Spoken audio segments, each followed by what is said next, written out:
Hello, guys. Welcome back. Today, I'm going to briefly talk about waivers. So, we've been studying to get our 107. Some of us have already got our Part 107 license, so we can go out and fly our drones and make some money, stuff like that. But as you recall, there are several restrictions uh, to being able to fly, like operating from a moving vehicle in a densely populated area, uh, flying at night, flying over people. Uh, with a whole slew of other regulations and restrictions. Some of these we can get waived, where we submit a form to the FAA asking for an exemption from this, and we've got to explain why we should be able to do it and how we're going to do it safely. There are several areas in Part 107 that can be waived, about 11 or 12 specifically that can be waived. So I'm just going to kind of run those down real quick right now. So if you're wanting to fly your drone while you're in a moving vehicle, that's fine if you're out in a sparsely populated area, out in the country where there's not a whole lot of people. But if you are going to be driving through Fort Smith, you have to have a waiver for that, and that is the operations from a moving vehicle or aircraft waiver, and that is 107.25. So FAR 107.25, and we all know FAR stands for Federal Aviation Regulation. And Part 107 is the part that governs drone operators, UAS operators. Um, then the next one, Part 107.29, is if you want to fly your drone at night. So you're getting a waiver for daylight operation, which will allow you to fly. Which with that you're going to have an anti-collision light, um, so a strobe that can be seen for 3 or more statute miles away, something like that. Um, and of course we all know, because I've reiterated it multiple times throughout the year, that you have to keep your eyes on the drone, right? Well, if you're going to be flying a big project or a big mission, it might not be that easy to keep your eyes on the drone the whole time. So you might want to fly beyond your visual line of sight, VLOS. Um, so for that, you would get a visual line of sight aircraft operations waiver.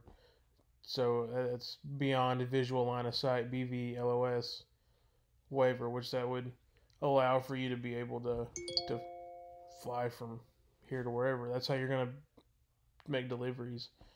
Um, if you're going to do surveillance, that might be something that you would need for surveillance. Um, then next, we're going to go into 107.33, which is visual observer. So working with my visual observer. Alert from calendar. SIGEP Arkansas Beta Chapter. So if whatever plan you're using or whatever rules you're operating under, if you are required to have a visual observer, but they're going to be working in a different capacity than how the regulations state it, you'd have to go in and get that waived so they could work in the capacity you're needing them. Or if they recommend that you have one, or if you're supposed to have one for your operation, but you can do it without it, then you can get the waiver for that. Okay, and 107.35 is flying multiple UAs at the same time, which that would be one pilot flying multiple drones at the same time, which is considered a swarm flight. You'd have to get a waiver for that, which most of that stuff is going to be automated, where you program in all the drones react to this whenever the controller does this. But if you're flying multiples with two different controllers, that's pretty impressive. I want to see it after you get your waiver. So 107.35 is where you're going to get that waiver, or what you're going to be waiving. All operation of multiple small unmanned aircraft. 107.37 is operation near aircraft. So if you're going to be flying near an airport or something like that, you'd need to get your 107.37 waiver to allow you to fly in that area. And again, with these waivers, you've got to submit how you are going to ensure the safety of yourself and the people around you and the people that are going to be in those aircraft. How you're going to circumvent accidents, stuff like that. You have special equipment that's going to let you know where the aircraft are and stuff like that, what your fail safes are.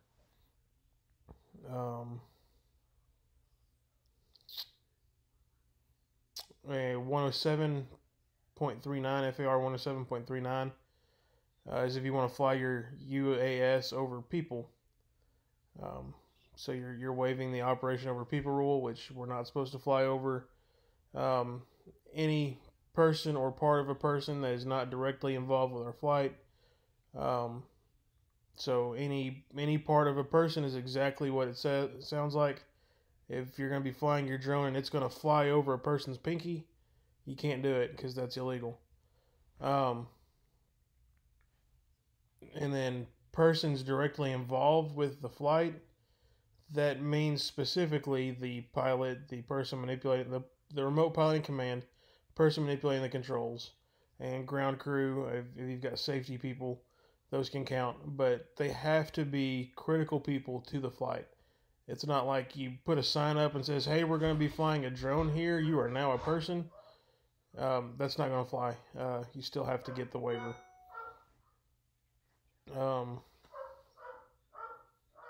And so with flying over people, you're probably going to have like a parachute like the Para-Zero that I was talking about a couple weeks ago.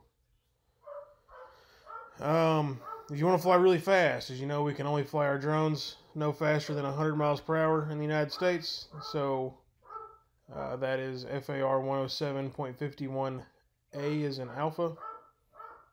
If you want to go faster than that, you'll have to apply for that waiver 107.51A to fly faster than 100 miles per hour or 87 knots.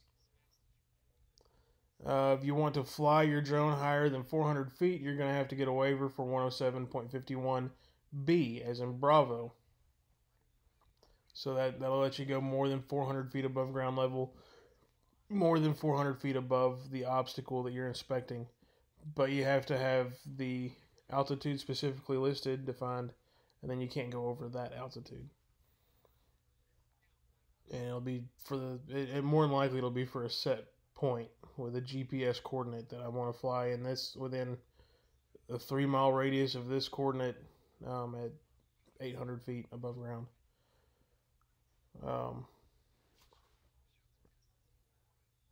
Okay, and then 107.51C is in Charlie.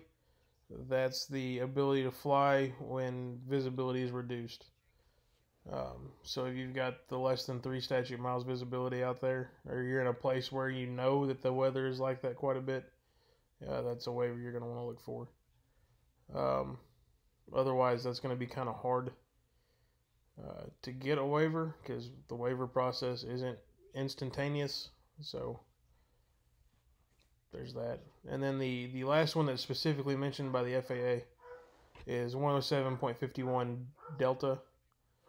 And that is the minimum distance from clouds, which we've got to stay 500 feet below clouds. So if you're wanting to get closer to clouds than that, you're going to have some equipment. You're going to have a good watertight drone. But you can get that wave too. So I'm going to sum it up there. If you have any questions, comments, etc., you can always call, text, or email me. Hope everyone's doing well. Hope your classes are going good. Hang in there, guys. We're almost done. Got like 2 weeks left. And then hopefully come fall, I'll get to see y'all in person. Not like this. But take care, and we'll see you later.